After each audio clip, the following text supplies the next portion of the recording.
سيد بالجبين يوم وراك تعبنا واليوم اسماعيلي في شقاق غلبنا دلوقتي بعد ما ظنياك حلبنا ولا ساكن تيجر ولا فتينا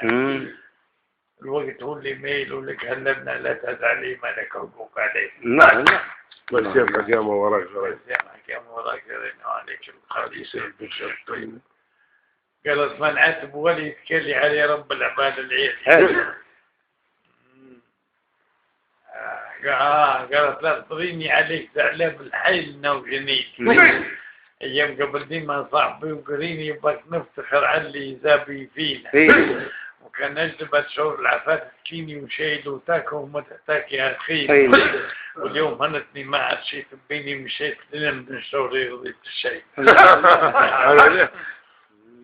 يسامحك يا مولاك يرينا عليك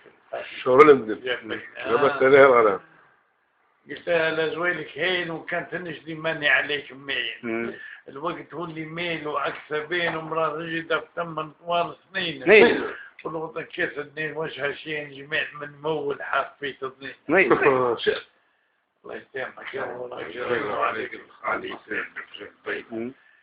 اللي قالت من عاتب ولا يتكلي على رب العباد العالي واللي خلقني وملتزم بو كيلي والساعة بالفرج بعد الشقاية ياتينا ويقدر يجيب شبوب غاية بلي يجي على العقير والبلاط قبلينا